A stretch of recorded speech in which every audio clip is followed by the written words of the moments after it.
আমাদের দেশের মুক্তিযোদ্ধা যারা, তাদের কথা শুনলে মনে হয় এদেশে ওলামায়ে কেরামদের কোনো ভূমিকাই নেই। ঠিক না?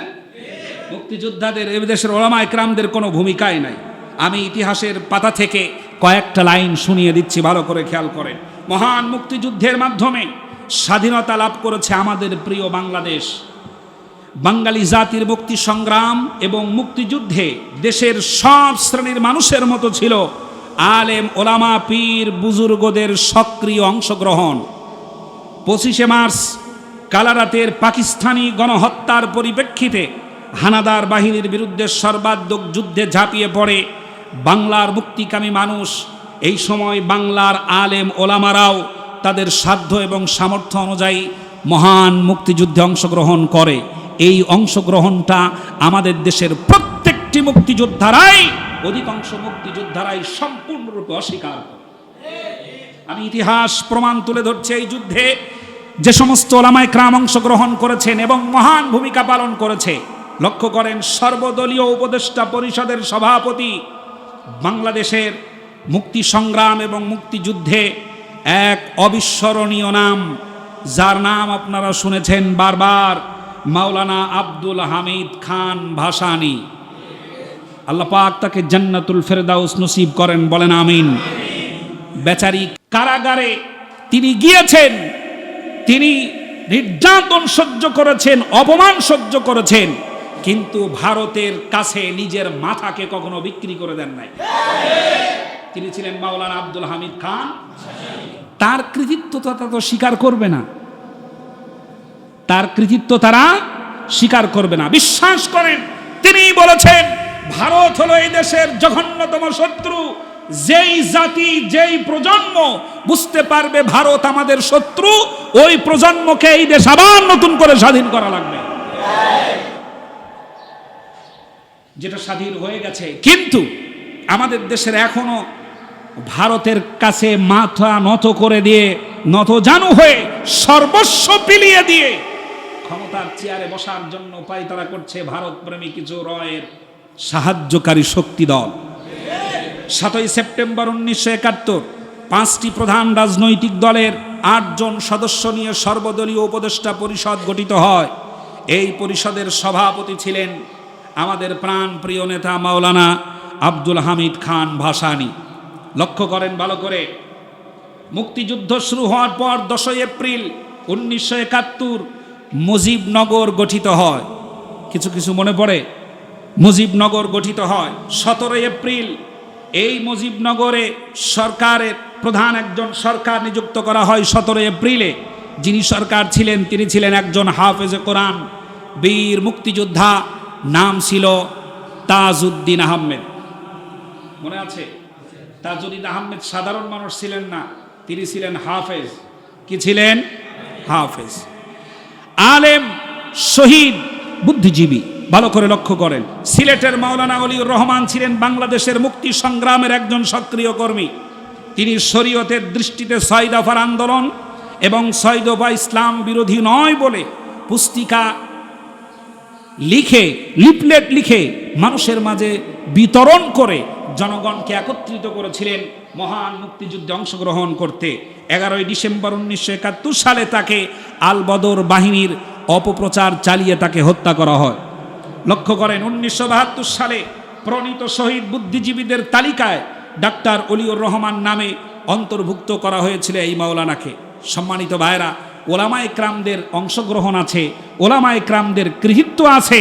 ওলামায়ে কেরাম যে অংশগ্রহণ করেছে, যেই কৃতিত্ব অর্জন করেছে, একজন আলেমও তার ছেলে এবং নাতিপুতিরা ভিক্ষুকের মতো, মিসকিনের মতো মুক্তিযোদ্ধার ভাতার জন্য হাত পাতে নাই।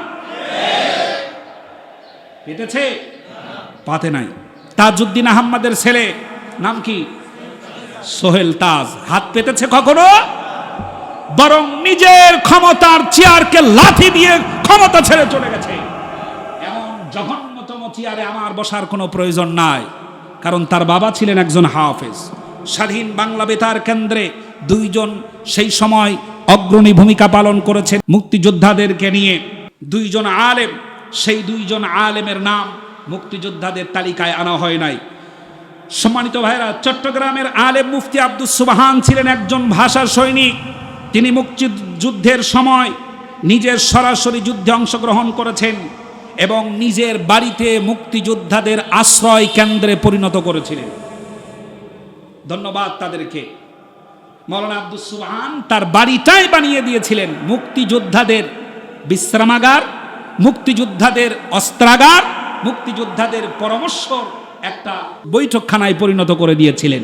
কিন্তু মাওলানা আব্দুস সুবহানের স্বীকৃতি বাংলাদেশের কিছু অধিকাংশ মুক্তিযোদ্ধারাই তার নামটা সম্মানের সাথে গ্রহণ করতে চায় না, কারণ ওরা মুক্তিযোদ্ধা হলেও ভারতের পাঁচাটা দালাল হতে পারে নাই, এই জন্য তাদের সম্মান নাই। কুমিল্লার আলেম মাওলানা আব্দুর রহমান ছিলেন একজন গেরিলা মুক্তিযোদ্ধা। আমি অনেক ঘাটাঘাটি করে ইতিহাসের একেবারে ডুবন্ত ইতিহাস থেকে তুলে আনলাম কথাগুলো, ভালো করে লক্ষ্য করেন। কুমিল্লার আলেম মাওলানা আব্দুর রহমান ছিলেন একজন গেরিলা মুক্তিযোদ্ধা। যুদ্ধ শুরু হলে তিনি জামালপুর সীমান্ত পার হয়ে ট্রেনিং ক্যাম্পে যান এবং 4 মাসের দীর্ঘ ট্রেনিং শেষে একাধিক গেরিলা অভিযানে অংশগ্রহণ করেন এবং আরেকটি জায়গা হাতিয়া নামক জায়গার নাম হাতিয়ার মাওলানা মুস্তাফিজুর রহমান ত্রিপুরায় ক্যাম্পে অংশগ্রহণ করে সেখানে ট্রেনিং নিয়ে তিনিও এসে কয়েকটি যুদ্ধে অংশগ্রহণ করেছেন। এই মাওলানা মুস্তাফিজুর রহমান লিফলেট বিতরণ করা, মুক্তিযোদ্ধাদের পরিষেবা দান করা এবং রাঙ্গুনিয়া পতাকা উত্তোলন, যেখানেই পাকিস্তানি পতাকা ছিল সেখানেই বাঙালিরা তাদের পতাকা উত্তোলন করে একটা আগাম বিজয়ের বার্তা মানুষের কাছে শুনিয়ে দিতেন। ট্রেনিং এবং অস্ত্র সরবরাহ করেছেন, ট্রেনিং দিয়েছেন মাওলানারা, অস্ত্র সরবরাহ করেছেন। সময়ের কারণে আমি সব ইতিহাস পড়ছি না। এরপরে বিমান পরিচালনা করা, বিমান হামলা করা, সেই সময়ে ট্যাঙ্কের উপরে হামলা করা, এই কাজগুলোতে মাওলানাদের অনেক রকমের কৃতিত্বের সাথে তাদের অংশগ্রহণ রয়েছে। মুক্তিযোদ্ধাদের মধ্যে আছে সেনা কর্মকর্তা, মুক্তিযোদ্ধা যারা আছে তাদের মধ্যে রয়েছেন মাওলানা নুরুল আফসার। সম্মানিত ভাইরা, প্রত্যেকের নাম আছে এবং স্থানের নাম আছে। মাওলানারা মুক্তিযুদ্ধে অংশগ্রহণ করেছে, সমস্ত মাওলানাদের নাম মুক্তিযোদ্ধার তালিকা থেকে চুরি করে নিয়েছে স্বৈরাচারের 5টা মুক্তিযোদ্ধারা। এরাই এখন ভারতের রয়ের দালালি করছে আমাদের দেশে। সম্মানিত ভাইরা, আল্লাহ পাক যেন আমাদেরকে সুন্দরটা, সহিটা, সঠিকটা বোঝার তৌফিক দান করেন, বলেন আমিন। সম্মানিত ভাইরা, আরেকটি গুরুত্বপূর্ণ বিষয় আমি আপনাদেরকে বলছি, লক্ষ্য করেন। আমাদের দেশে নারী বিষয়ক মন্ত্রণালয় থেকে উপদেষ্টা যারা আছেন তাদের পক্ষ থেকে একটি সংস্কারের দাবি তোলা হয়েছে। তাদের মূল দাবি হলো, যারা আমাদের দেশে যৌনকর্মী, আমাদের দেশে যারা পতিতার ব্যবসা করে, তাদেরকেও শ্রমিকের মর্যাদা দিতে হবে। মাথায় কি কুকুরে পেশাব করছে এদের? বাংলাদেশের একটা পরিবার দেখতে চাই, বাংলাদেশের একজন রাজনৈতিক নেতা দেখতে চাই, বাংলাদেশের একজন উপদেষ্টা মণ্ডলীকে দেখতে চাই, একজন এমপি, মন্ত্রী, মেম্বার, চেয়ারম্যানকে দেখতে চাই যে তার কলিজার টুকরার সন্তানটাকে বিবাহ দেবে কোন যৌনকর্মীর সাথে। স্বীকার হবে? এ কথা মানবে? বরং বিবাহে দেওয়ার আগে যারা নারীদের চরিত্র খুঁটে খুঁটে দেখে নেয়, তাদের কাছে যখন এই সুপারিশ আসে, সুপারিশ গ্রহণ করার আগে চপেটাঘাত করে তাদেরকে ফিরিয়ে দেওয়া উচিত ছিল। যারা যৌনকর্মী তাদেরকে শ্রমিকের মর্যাদা দেওয়া হোক। কত বড় সাহস! সম্মানিত ভাইরা, পবিত্র কোরআনের বিধানের সাথে সরাসরি সাংঘর্ষিক এবং ইসলাম ও মুসলিম পরিচয়ের অস্তিত্বের উপরে একটি সুপরিকল্পিত আঘাত করার চেষ্টা করছে এই নারী অধিকার নিয়ে যারা বাড়াবাড়ি করে ইসরায়েলের কিছু দুশ্চরিত্রবান নারীরা। সম্মানিত ভাইরা, দেখবেন অধিকাংশ ক্ষেত্রে এদের সংসার নাই। কথা শুনতেছেন? এই অধিকাংশ ক্ষেত্রে যারা নারী বিষয়ক আন্দোলন করে এবং নারীদের অধিকার নিয়ে যারা কথা বলে, আপনি খোঁজ খবর নিয়ে দেখেন সংসারে এদের কোনো মর্যাদা নাই। মর্যাদা প্রতিষ্ঠা করার জন্য এরা সংসার থেকে আন্দোলন শুরু করেছে। এদের কারো স্বামী নাই, এদের কারো সন্তান নাই, এরা কারো কেউ জীবনেও বিবাহ করে নাই। এরা নারীদের অধিকার প্রতিষ্ঠার জন্য লড়াই করে আমাদের দেশে। সম্মানিত ভাইরা, 19 এপ্রিল শনিবার নারী বিষয়ক সংস্কার কমিশনের প্রধান শিরিন পারভীন হকের নেতৃত্বে কমিশনের সদস্যরা প্রধান উপদেষ্টার কাছে যেই প্রতিবেদন জমা দিয়েছে সেটা ছিল ইসলাম এবং মুসলমানদের ধর্মীয় বিশ্বাসের সাথে চরম বিশ্বাসঘাতকতা এবং যুদ্ধের সামিল। কমিশনের সুপারিশমালায় 25 পৃষ্ঠায় মুসলিম উত্তরাধিকারী আইন বাতিল করে নারী পুরুষকে সমান সম্পত্তি দেওয়ার দাবি জানানো হয়েছে। আমরা মনে করি বাংলাদেশে প্রচলিত মুসলিম পারিবারিক উত্তরাধিকার আইন মূলত আল্লাহ তাআলা নির্ধারিত উত্তরাধিকার আইন। এ আইন রহিত করা মানে সরাসরি কোরআনের সাথে যুদ্ধ ঘোষণা করার শামিল, মুসলিমদের সাথে যুদ্ধ ঘোষণা করার শামিল। এটিকে বাতিল করার সুপারিশ আমরাও দাবি জানাচ্ছি। এটা বাতিল হোক এবং ওয়ারিশের ক্ষেত্রে আল্লাহ প্রদত্ত যে আইন বলবৎ আছে সেটাই ঠিক থাক। এটা কি আপনারা চান? একটু হাত দেখান। এই আইনটা চাচ্ছেন, আল্লাহর আইনটা বাস্তবায়ন থাক, এটা চান তো? মাশাআল্লাহ, আল্লাহ যেন কবুল করেন, বলেন আমিন। এরপরে লক্ষ্য করেন, কোরআনে জিনাকে মহাপাপ বলা হয়েছে, ঘৃণা করা হয়েছে, অথচ সুপারিশমালায় জিনাকে উৎসাহিত করে যৌনকর্মীদেরকে শ্রমিকের মর্যাদা দেওয়ার আবেদন করা হয়েছে। বলা হচ্ছে তারাও তো কর্মী। আল্লাহর নবী বলেছেন, আল কাসিবু হাবিবুল্লাহ, যে ব্যক্তি পরিশ্রম করে সেই ব্যক্তি আল্লাহর বন্ধু। সুবহানাল্লাহ পড়ে। পরিশ্রম করতে গিয়ে মাথার ঘাম পায়ে পড়ছে, হালাল ভাবে নিজের অর্থ উপার্জন জন্য যারা নিজের দেহকে ব্যবসার মূলধন বানিয়ে নিয়েছে এবং যৌনকর্মী হয়ে নিজের অস্তিত্বটাকে বিলীন করে পাপের পথে হাঁটছে, তাদের স্বীকৃতি দেওয়ার জন্য আমাদের সমাজে যারা উঠে পড়ে লাগছে, খতিয়ে দেখলে দেখা যাবে তাদের জন্ম কোনো পতিতালয় হয়েছে। তা না হলে এত বড় দুঃসাহস পেত না। প্রিয় ভাইরা, আল্লাহ প্রদত্ত সুপারিশ মানা এই জিনা ব্যভিচারকে উৎসাহ দেয় এবং এগিয়ে দেয়। এমন কার্যকলাপ বাংলাদেশ থেকে বন্ধ হোক, এটাই আমাদের দাবি।